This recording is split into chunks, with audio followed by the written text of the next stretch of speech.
Bienvenida o bienvenido a esta exploración profunda. Hoy nos metemos en un tema que nos toca a todos de cerca. La búsqueda del descanso, de la calma. Vamos a sumergirnos en el mundo de los fármacos diseñados justo para eso, los sedantes y los hipnóticos. Tenemos aquí como guía un texto farmacológico muy detallado, una fuente experta, vaya. Y nuestra misión hoy es desglosar qué son, cómo funcionan por dentro y, muy importante, por qué algunos son muchísimo más seguros que otros. Vamos a ver desde los clásicos, esos que casi suenan a novela negra, hasta lo más nuevo. Intentado modular nuestro propio sistema nervioso. Y para empezar, hay que tener clara una diferencia clave, ¿no? Un sedante, digamos, baja la actividad, calma la ansiedad, pero un hipnótico va más allá. Busca inducir somnolencia, facilitar un sueño que se parezca lo más posible al natural. Históricamente empezamos con cosas como los bromuros, el hidrato de cloral y luego, claro, los barbitúricos, que dominaron gran parte del siglo XX. Ahí es donde se pone interesante la cosa, ¿no?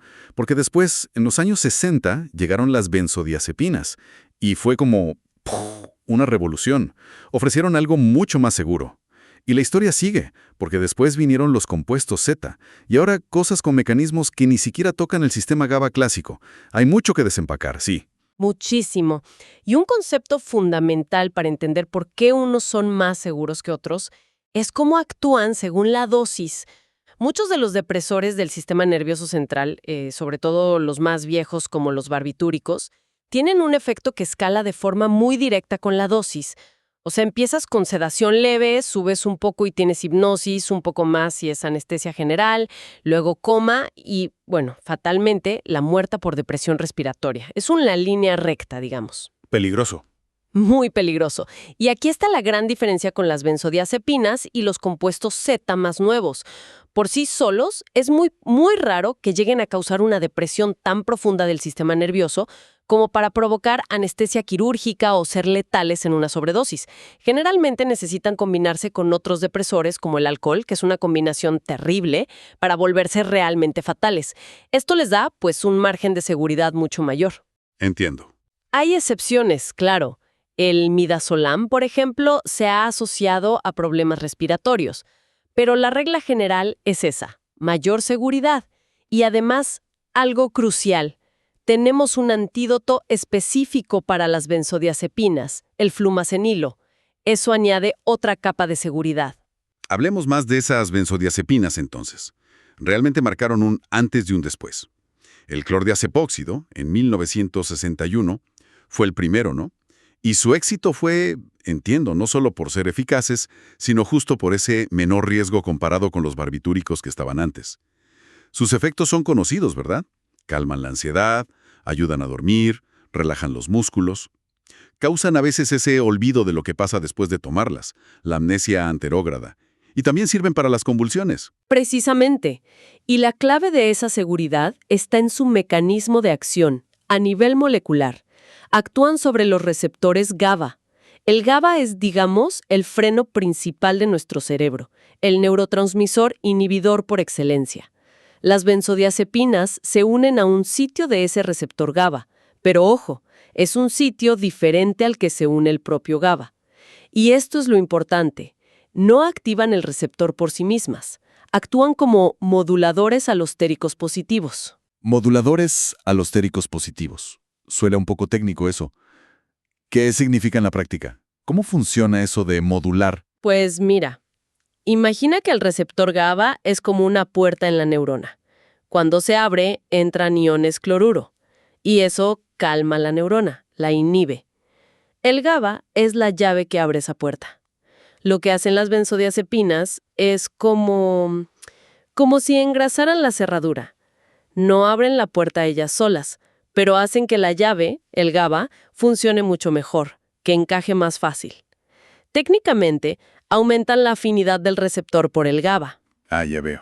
O sea, no fresan la puerta, solo ayudan a la llave natural. Exacto. Y si lo miramos desde el canal iónico, lo que hacen es aumentar la frecuencia con la que se abre el canal de cloruro cuando el GABA se une. Más veces abierto por segundo, pero solo cuando hay GABA. Y como dependen de que haya GABA liberado ahí en la sinapsis para tener efecto, su acción tiene un techo, un límite. No pueden seguir inhibiendo indefinidamente por sí solas. Esta dependencia del GABA endógeno es la gran diferencia con los barbitúricos. Como veremos, el mecanismo de los barbitúricos es más directo y por eso más peligroso. Entendido. O sea, no son un interruptor de apagado total, sino un potenciador del sistema de freno que ya tenemos. Y supongo que, dentro de esta familia, no todas las benzodiazepinas son iguales en cómo se comportan en el cuerpo, ¿no? Para nada. Varían muchísimo en su farmacocinética, es decir, cómo se absorben, a dónde van, cómo las procesa el hígado y cómo se eliminan. Y esto es clave porque determina cuánto dura su efecto y para qué sirven mejor. Se suelen clasificar por su vida media, el tiempo que tarda el cuerpo en eliminar la mitad del fármaco. Las hay de acción ultracorta, corta, menos de 6 horas, como el midazolam o el triazolam, intermedias, entre 6 y 24 horas, como estazolam, temazepam, y de acción larga, más de 24 horas, como el famoso diazepam o el flurazepam. Claro, eso cambia totalmente para qué las usarías. Totalmente. Y el metabolismo en el hígado también es distinto. La mayoría usan esas enzimas llamadas citocromo P450, sobre todo las variantes CYP3A4 y 1219. Algunas, como el flurazepam, se convierten en metabolitos que también son activos y duran mucho tiempo. Eso prolonga el efecto. Otras, como el oxazepam y el lorazepam, usan una vía diferente, la conjugación directa, que depende menos de esas enzimas CYP y suele afectarse menos por la edad o por problemas del hígado. Y el midazolam, en cambio, se metaboliza súper rápido, por eso dura tan poco. Todo esto tiene consecuencias clínicas directas, claro. Si necesitas algo para dormir rápido y estar despejado al día siguiente, pues buscas una de vida media corta. Si es para controlar la ansiedad todo el día, quizás una de vida media larga sea mejor. Entonces, ¿cuáles son los usos más típicos de esta familia? Pues reflejan esa diversidad. Se usan para la ansiedad generalizada. Ahí tienes alprazolam o diazepam. Para el insomnio, pues depende. Flurazepam para mantener el sueño, triazolam para empezar a dormir, también para ciertos tipos de epilepsia, como el clonazepam. Para manejar la abstinencia alcohólica, son muy importantes el clordiazepóxido, el diazepam. Como relajantes musculares también, y un uso muy común es la sedación consciente antes de procedimientos médicos o dentales. Ahí se usa mucho midazolam, diazepam. De hecho, hace poco se aprobó remimazolam, que es de acción ultracorta, justo para sedaciones muy breves. Vale, muy versátiles. Pero, como todo fármaco, tendrán sus pegas, ¿no? Sus efectos adversos. ¡Claro! No todo es bueno. Lo más común es la somnolencia residual, sentirte un poco ido al día siguiente, mareos, reflejos más lentos, falta de coordinación motora y esa amnesia anterógrada que comentaste. Y un punto muy, muy importante, el riesgo de dependencia, tanto física como psicológica, sobre todo con el uso continuado. Por eso, la retirada nunca debe ser brusca. Hay que bajar la dosis poco a poco para evitar un síndrome de abstinencia, que puede ser desde ansiedad e insomnio hasta temblores, y es muy desagradable. También pueden empeorar problemas respiratorios como la EPOC o la apnea del sueño. Y repito, la combinación con alcohol u otros depresores es extremadamente peligrosa. Los efectos se suman y potencian de forma brutal. Y mencionaste antes el flumacenilo, esa especie de antídoto. Que exista es un factor de seguridad añadido, me parece fascinante. ¿Cómo funciona exactamente? ¿Cómo despierta a alguien? El flumacenilo es lo que llamamos un antagonista competitivo puro. Se une exactamente al mismo sitio del receptor GABA donde se enganchan las benzodiazepinas. Pero, a diferencia de ellas, no hacen nada, no activan nada, simplemente ocupa el lugar. Es como si pusiera una tapa en la cerradura, impidiendo que la benzodiazepina se una y haga su efecto potenciador del GABA. Se da por vena y revierte la sedación muy rápido. Una especie de interruptor de emergencia. ¿Algo así? Pero tiene sus riesgos, ojo. Si alguien ha desarrollado dependencia a las benzodiazepinas, darle flumacenilo puede provocarle una abstinencia muy fuerte y repentina. Y si la persona tomó otras cosas además de benzodiazepinas, por ejemplo, ciertos antidepresivos, El flumacenilo podría ser peligroso y hasta causar convulsiones. Hay que usarlo con criterio médico, no es para cualquiera. Entendido. Bueno, después de las benzodiazepinas, el panorama siguió cambiando con los compuestos Z, solpidem, saleplón, esopiclón. Es curioso que aunque químicamente son distintos, actúen en el mismo sitio del receptor GABA. Se hicieron súper populares para el insomnio. Sí, y una cosa interesante es que parecen ser un poquito más selectivos. Se unen preferentemente a los receptores GABA que tienen una pieza específica, la subunidad alfa 1. Y se piensa que esa selectividad podría explicar por qué en general tienen menos efectos relajantes musculares o anticonvulsivos que muchas benzodiazepinas. Su uso principal es ese, el tratamiento del insomnio, ya sea para ayudar a conciliarlo o para evitar despertarse por la noche. Y también varían entre ellos, supongo. También, tienen vidas medias diferentes, lo que adapta su uso. Saleplón dura muy poquito, como 1 hora, útil y quizás si te despiertas a medianoche y necesitas volver a dormirte rápido. Solpidem dura unas 2 horas, cubre buena parte de la noche. Y esopiclona dura más, unas 6 horas, y de hecho está probada para un uso un poco más a largo plazo. Al principio se creyó que quizá generaban menos dependencia. ¿Y fue así? Pues la experiencia clínica ha demostrado que no tanto. La tolerancia y la dependencia pueden ocurrir, sobre todo si se usan dosis altas o por mucho tiempo. Son sustancias controladas, clase 4 en Estados Unidos, igual que las benzodiazepinas. La sobredosis también se revierte con flumacenilo. Un dato curioso, saleplón y solpidem parece que alteran menos la estructura del sueño, sobre todo el sueño REM, que las benzos. Y un efecto secundario raro pero descrito de la esopiclona es que puede dejar un sabor amargo o metálico en la boca. Curioso. Bueno, volvamos un momento atrás, a los precursores, los barbitúricos. Fenobarbital, tiopental. Mencionamos que cayeron en desgracia por peligrosos, pero ¿cuál es exactamente la diferencia en su mecanismo que los hace tan arriesgados? La diferencia es fundamental y es lo que explica su peligrosidad. También actúan en el receptor GABA-A, pero lo hacen de otra manera. Se unen a un sitio distinto al de las benzos y al del GABA. Y en lugar de aumentar la frecuencia de apertura del canal de cloro, como hacen las benzos, lo que hacen es aumentar la duración de cada apertura. El canal se queda abierto más tiempo cada vez que el GABA se une. Pero, y aquí viene lo más peligroso, a concentraciones altas, los barbitúricos pueden abrir directamente el canal de cloro por sí mismos, incluso si no hay GABA presente. Ya no son solo potenciadores, se convierten en activadores directos. Pueden forzar la puerta ellos solos. ¡Wow! Eso cambia todo. Cambia todo, porque ya no dependen del freno natural del cerebro, GABA. Pueden inhibir el sistema nervioso central de forma mucho más profunda y descontrolada. Por eso su índice terapéutico es tan bajo. ¿Índice terapéutico bajo significa? Que la dosis que ayuda está muy cerca de la dosis que es tóxica o incluso mortal. La línea es finísima. Pueden llevar fácilmente al coma profundo y al fallo respiratorio. Y tienen otro gran problema. Son inductores muy potentes de las enzimas del hígado, las CYP450. Esto significa que aceleran muchísimo el metabolismo de otros fármacos. Claro, pueden hacer que otros medicamentos no funcionen bien. Exacto. Imagina el riesgo con anticonceptivos orales o con anticoagulantes. Se reduce su efecto. Y también aceleran su propio metabolismo, lo que genera tolerancia muy rápido. Tienes que subir la dosis para conseguir el mismo efecto. Además, su potencial de abuso y dependencia es altísimo.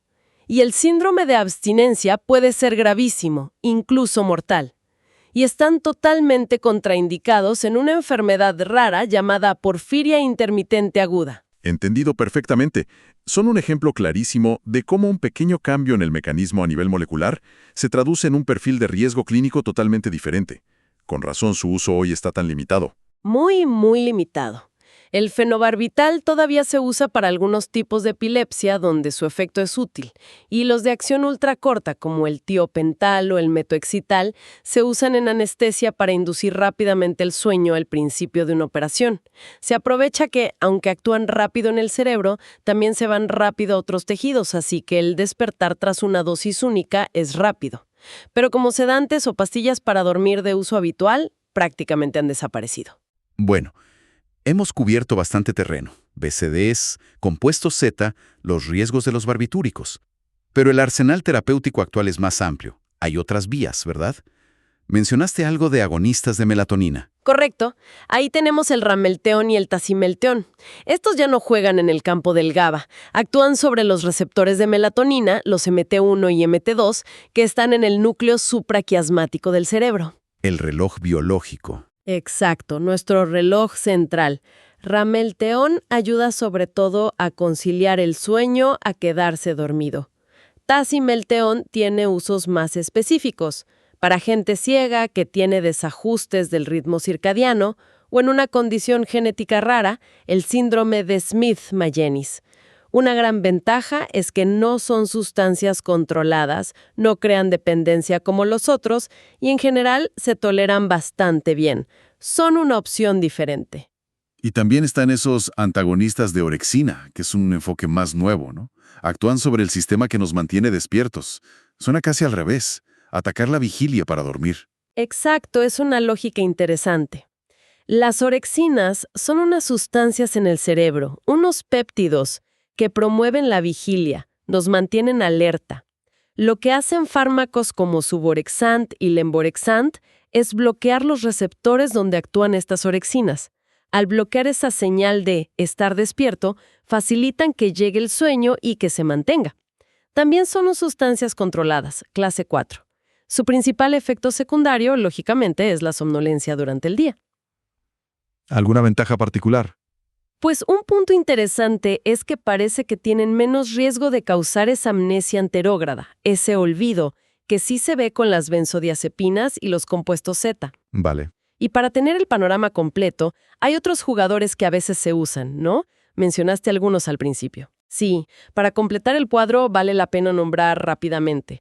La doxepina, que es un antidepresivo tricíclico, pero a dosis muy bajitas, se usa para el insomnio de mantenimiento, porque bloquea mucho los receptores de histamina H1. La pregabalina, que se conoce más para la ansiedad o el dolor neuropático, pero a veces ayuda si el insomnio va ligado a la ansiedad. El hidrato de cloral, que es casi histórico, el famoso Miquifin de las novelas, sí. cuyo metabolito activo es el tricloroetanol. El meprobamato, otro ansiolítico antiguo con problemas de abuso. Y, por supuesto, los antihistamínicos de venta libre, como la difenhidramina o la dosilamina, que mucha gente usa porque dan sueño, pero a menudo dejan una sensación de resaca al día siguiente. Vaya, un abanico muy amplio, lo que demuestra que el insomnio es complejo. Complejo y muy común, y por eso es tan importante recordar algo. ¿El qué? Que el tratamiento no empieza o no debería empezar solo con las pastillas. Hay una base fundamental antes. Totalmente de acuerdo. La famosa higiene del sueño y otras estrategias, ¿cierto? Absolutamente. El manejo del insomnio crónico debe empezar siempre por medidas no farmacológicas. La higiene del sueño es clave. Mantener horarios regulares para acostarse y levantarse incluso los fines de semana. Asegurarse de que el dormitorio esté oscuro, tranquilo, a buena temperatura. Evitar cafeína, nicotina, alcohol por la tarde-noche. Hacer ejercicio regularmente, pero no justo antes de dormir. Y muy importante, las terapias conductuales. La terapia cognitivo-conductual para el insomnio, la TCCI, es increíblemente efectiva a largo plazo. A menudo funciona mejor que los fármacos y sin sus efectos secundarios. Es fundamental recordarlo. Pero bueno, si se llega a necesitar farmacología, ¿cómo se decide qué usar? Pues con estrategia. Ya vimos que, por seguridad, preferimos benzodiazepinas y compuestos Z sobre los barbitúricos. Eso está claro. Ahora, la elección entre una benzo y un compuesto Z, y cuál de ellos, depende mucho del patrón de insomnio y de las características de la persona. Claro, tiene lógica. Si alguien tarda horas en dormirse pero luego duerme de un tirón, necesitará algo diferente a quien se duerme fácil, pero se despierta a las 3 de la mañana y ya no puede más. Exacto. Y la edad también influye muchísimo. ¿Cómo se aplica eso en la práctica? Pues mira, los de acción corta o ultracorta, como Solpidem, Saleplon, Triazolam, son mejores para el insomnio de inicio, si el problema es conciliar el sueño. También si necesitas estar bien despejado por la mañana o en personas mayores porque minimizan el riesgo de que el fármaco se acumule y cause somnolencia diurna o caídas. ¿Y la pega? Pero la pega es que, al durar poco, pueden causar que te despiertes muy temprano o incluso un poco de ansiedad de rebote durante el día. Y la amnesia puede ser un problema con algunos. ¿Y los de acción más larga? Los de acción más larga, como flurazepam, esopiclona, coazepam o incluso diazepam si hay mucha ansiedad, van mejor si el problema es mantener el sueño, evitar esos despertares nocturnos o si también hay bastante ansiedad durante el día. Pero el riesgo ahí será la resaca del día siguiente, ¿no? El riesgo principal es la somnolencia residual, sentirte atontado, confusión, sobre todo en personas mayores, porque su cuerpo tarda más en eliminar el fármaco y se puede acumular con el uso repetido. Y dos cosas cruciales a recordar siempre. Si se usan de forma regular por más de unas pocas semanas, 2, 3, hay que reducir la dosis muy gradualmente al dejarlos, hacer un tapering para evitar la abstinencia. Y en personas mayores, sus cuerpos procesan los fármacos diferente. Más grasa, riñones que funcionan un poco menos. Eso aumenta la vida media de muchos de estos medicamentos y el riesgo de efectos adversos. Por eso se suelen usar dosis más bajas o fármacos con rutas metabólicas más limpias, como los que se conjugan directamente. ¿Y hay alguna situación donde estén totalmente prohibidos, verdad? Absolutamente. Una contraindicación muy importante es la apnea del sueño no tratada. Estos fármacos relajan los músculos, incluyendo los de la garganta, y pueden empeorar mucho las apneas, haciendo que sean más frecuentes o más largas. Es muy peligroso. Bien, creo que después de esta inmersión tan completa, quedan claras varias ideas centrales. Primero, la diferencia abismal en seguridad entre las distintas familias de fármacos, que se explica por cómo actúan a nivel molecular, sobre todo si dependen o no del GABA que ya tenemos. Segundo, cómo la farmacocinética, cuánto duran, cómo se eliminan, es súper importante para elegir el medicamento adecuado para la persona y el tipo de insomnio correcto. No es café para todos. Y tercero, la tendencia histórica es clarísima. Hemos ido de opciones con mucho riesgo a otras más seguras, y ahora estamos incluso explorando mecanismos de acción totalmente nuevos más allá del GABA. Exacto. Hemos aprendido mucho, aunque todavía queda camino. Y como una reflexión final, el material que revisamos menciona algo interesante: la enorme variedad de piezas o subunidades que pueden combinarse para formar un receptor GABA-A. Esa diversidad contribuye a que las benzodiazepinas tengan efectos tan variados: ansiolítico, hipnótico, relajante muscular, anticonvulsivo. Esto abre una puerta fascinante para el futuro, ¿no? ¿En qué sentido? Pues podríamos llegar a tener fármacos ultraselectivos, que se dirijan solo a subtipos muy específicos de receptores GABA-A, para conseguir, por ejemplo, quitar la ansiedad sin dar nada de sueño, o inducir el sueño sin causar amnesia ni relajación muscular, afinar mucho más el efecto. Sería ideal.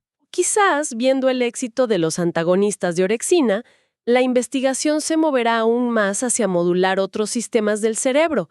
Sistemas que, más allá del GABA, también dirigen esa compleja danza entre el sueño y la vigilia. La búsqueda del hipnótico perfecto, ese que nos dé un descanso ideal, sin ningún pero, sin duda continúa.